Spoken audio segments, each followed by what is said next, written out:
Alright guys, today I'm going to take you through the tier list that we made on stream. The stream was 4 hours long, talking about all sorts of different things. So if you want to see the VOD, I'm going to link it in the description.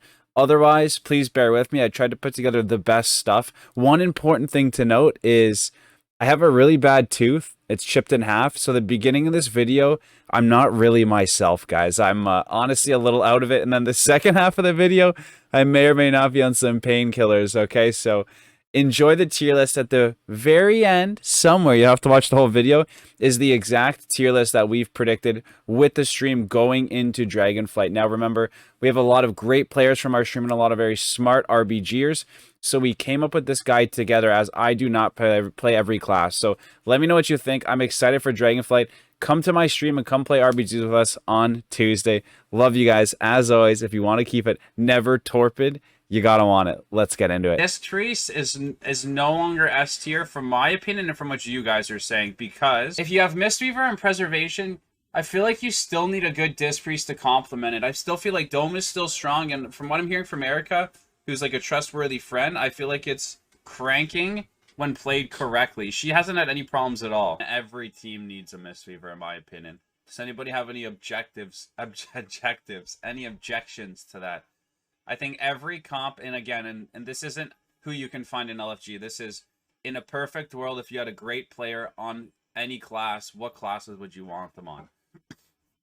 And I think that the Mistweaver Revival, the Mistweaver Throughput, the Mistweaver Mobility, the Mistweaver knocks right now are absolutely absurd. Killy, have you seen the knocks? They throw you over in double crackling. Does anybody have any objectives? Objections, not objectives, with Monk and S tier? My objection is we don't have an S tier for Evoker alone. Yeah, I'm not going to do anything like that. We do know that, again, Killy, imagine a world where they made their class shitty when it released, that they wouldn't sell as much, right? So we know it's going to be strong. No objections. I objective. My mic is like canceling out. I objective. I objective. I don't know why my mic was on full. Okay, easy enough. The next two things, talking about healers first, we have our Evoker, our Preservation fucking Dragon, and our Mistweaver. So we're going through the healers, okay? I don't trust you guys putting it down at C. That seems like a bad call. Again, so we got to be on the same wavelength here. I feel like Erica's been talking so highly about it, and I trust her, about how it's cranking. And then Dome is still extremely strong. Life Grip is still extremely strong. But my biggest thing is when you have the mobility of the Preservation Dragon, I feel like that maybe bumps this down to less needed, right? I'm really torn. So we're not sure yet. Wisdom TV. Wisdom reminds me of wisdom teeth. And I've got to get a root canal, and your Prime for 7 months is going to help me afford it. So my tooth hurts so bad, dude. So thank you for the support, man. It goes a really, really long way in helping me stream full time and pay for getting my teeth fixed. Thank you, dude. I wasn't expecting thinking of coming back to the level in this tier list. Help me pick 2 to level. The new X-Pack has been great. We have the competitive season on Tuesday. The PvP gear is super friendly, Wisdom, because you're able to get the Conquest gear and the Honor gear and never have to upgrade it again. Right? You might buy different pieces for different stat party, but that's it. So very ult-friendly, very main-friendly, more like a PvP game where you can log in. The difference being you need to find a group, unless you're playing Solo Shuffle, but you don't need to do the gear, and you're not going to be getting rejected because of gear. So the best time to come back and give it a shot. Forerunner, how's it going? No Soul Shape, no Night Fade, no Trinity Disc, just feels so bad right now. Yeah, no Soul Shape does suck. So I think I'm okay with Shaman at C. As in, it's not complete dog, because it does technically heal a lot, right? Like, it, in some maps where you just need that healing output, it's strong. What about Holy Paladin? This is an interesting one. C stands for close to dog water. That's true. D at least. I think I'm going to leave it in C for now. I think I want to do Warlock next. So typically, Warlock has been S tier, and not just because of its, Affliction Lock has been S tier.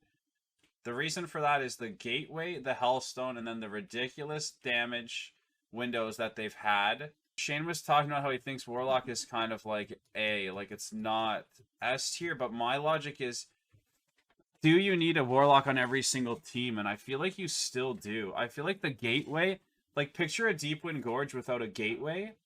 It's a completely different map when you can't get up your hill at the beginning. It's completely different. Picture your team without Hellstones. That's 30% or 50 or whatever the hell it is on every single person. So I feel like for Torpid's reasoning of S tier being mandatory, I feel like a Warlock is still mandatory, even if it's not as strong as it was last season. Here is can you play Ret or Enhance as the 4th melee if you played 4 melee, or as the 3rd?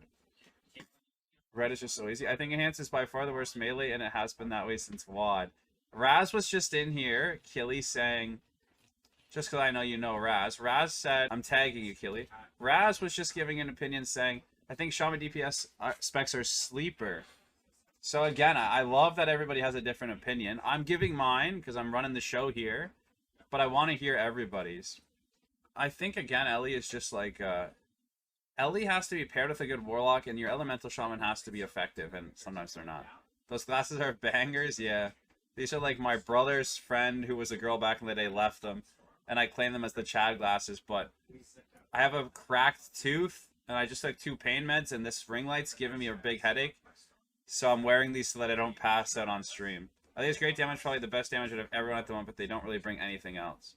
You look like a cop star. I had to say it. I've been waiting to say it. Don't man me. I've never seen Torpid and a cop in the same room.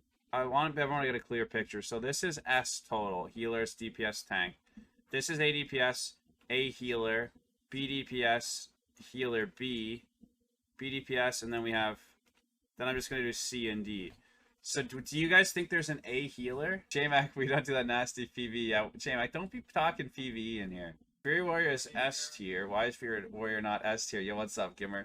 I heard Fury Warrior is being nerfed. Honestly, the strongest warrior class is pretty much an S tier, but I want S tier to be... It's mandatory. And honestly, a lot of the times in RPGs, nobody can even find a warrior. These 3 all have a spot on the list. Do you guys play BM or Survival Hunter? Right? Surely BM's got to be maybe at the very end of C. And Survival essentially is like an Enhance or a Ret. Does Survival have, and the Windwalker, these classes to me are, some are better than others, but they're like this, they play a similar role. Just how healers all heal. I feel like Survival Hunter, Windwalker, Enhance, and Ret, those are very similar. And I feel like although Survival Hunter might be good in some scenarios, it's not good enough in enough scenarios. Blood Decay is A tier because you can change to see the in the water. Yes, I think Blood Decay is going to go high up in the bracket, unfortunately. Does Survival Hunter have a place on B, or is it like a mid-C right there? Right, and then we bring Marks into the conversation. Solid, I think. Like it. I think Marksman Hunter is the same as Shadowlands, where it has the potential to kill something if used correctly, and it has potential to make plays. When it goes in camo, it's extremely strong with rogues. Don't know if it could be low A or maybe high B. Damn, Frost Mage C tier. Stone Monkey, tell me what you think about it, man. I'm making my own judgments based off what you guys tell me and my past experience and a little bit of what I've seen, but this is by no means locked and loaded, right? I'm trying to work with you guys that are playing everything so we can cover all the specs, because nobody in the game knows every single spec just yet, right? Nobody can give you a perfect list, but we're doing pretty good with the help from everybody in the chat. Like we've had a lot of great players giving us good feedback, and it's been like we're getting somewhere, you know? We're getting somewhere, and then what I want to do is reflect on this 2 weeks from now and say, this is the tier list we made, guys. What's different, you know? It's tough, right? But I think I'd rather have... I can maybe put Mage in front of the Survival Hunter with the Frost. But the whole idea is, like, I think I'd rather have these classes up to the Frost Mage. 1 meal today so far, but the tier list has been so much fun and mystical. An absolute beauty. One of the most sincere other streamers that I know came by with a huge raid. So I haven't eaten, and I just took 2 painkillers for my tooth, so I'm in a better mood. Mage is a great flex spot to sub out like a Hunter or a Ret, since they can be great at base sitting. We're just talking though, Stone Monkey, a base sitting at a very high level. And yes, Mage can spin at a high level, but what will happen is the Rogue will hit the Mage and get the CDs, and then when the Mage gets help, because the Mage has no CDs, the Rogue and his teammate only need to kill one of the guys and then CC the Mage, if that makes sense. Yo, Shivpoke, thank you for the follow. Welcome in. You got the Kill a Bee on the follow. So the list is not for anybody that's not at the top level. Like I want this to be for the top level of how things should be. Anything like under 2400 CR, you can run this strong build and it's going to give you a higher probability, but you could lose or win with anything, and you can try different things, and that's why RBGs are fun. But I'm scared that a great player on Blood DK is going to be up here. An absolute pain in the ass. Can you guys imagine this? And this is going to happen, okay? Blood DK, sub-rogue on defense, with Dragon and Priest, or Dragon and Mistweaver, and DH tank. Right? Because Blood can swap between all the specs. Fucking stock. I feel like Blood DK is A tier. What do you think, Shane? Chat. Never Torpid fam. What do you guys think about the Blood DK? I think we're in big trouble. I think even putting a Blood DK on offense could be hella annoying. Better on defense, though. Maybe not. And then I think we want to try to get some enhanced hype going the best we can. We get some enhanced hype going. Boomkin's got to be still decent. But I think I'd rather these classes paired with these over these. I think that's decent logic. I'd rather have Ellie, Shadow Priest, Hunter, and Evoker. I don't know much about Evoker personally, but I think these three crank. And then these are kind of situational, and then I think Enhance might move up. Right? It seems like it's just doing incredible damn, but I wonder if it dies. But I wonder if, like... The thing is, Enhance usually dies, but now that, like, the healing is so insane, maybe it never dies, right? Like, maybe it's, like... We're going to make a power play here on the video for the prediction. Is this for PvP? This is specifically for rated battlegrounds, player versus player, with my definition of meta being the classes or the comps that are used and the best in the majority of situations without tinkering. So example, Sub-Rogue is S tier, Havoc is S tier, Warlock is S tier, both these healers and DH tank, because these classes you can queue every single map. Then if you can't queue every single map, or like, and it's not just you can queue it, you need these classes to compete with someone who might have them. So that's what S tier is here. A tier is classes you're going to want, and now more in the order of strongest. So feral damage is absolutely insane right now, with DH tanks being the meta and Boomkins no longer being strong. Feral's risen to the top of a strong RBG objective class. Fury Warrior is cranking damage with DK and Ret as always. Paired with the DH, you have a strong melee cleave. Didn't really know what to do with these two rogue specs, but I know that a lot of comps are going to have two rogues on their team. So outside of sub, these are going to be viable on a flag map or on certain maps if you want to play a rogue in team fight. Blood DK, unfortunately, is going to be very effective at the start of the season, at least. If anybody wants to play DK and disrupt your team, it's actually going to be really annoying. Kiting with their team, pulling you away from team fight. Guardians now at bases, like, they can pull your team, like, it's annoying. A good Blood DK, right? All of these are a great player on the class. And then we have Disc Priest and Resto Druid as the A tiers that can both complement this duo right here. And then our B tier DPS is maybe the most versatile thing on the list, because they start to become very situational, right? And things are strong when paired with other things, and things are strong on some maps.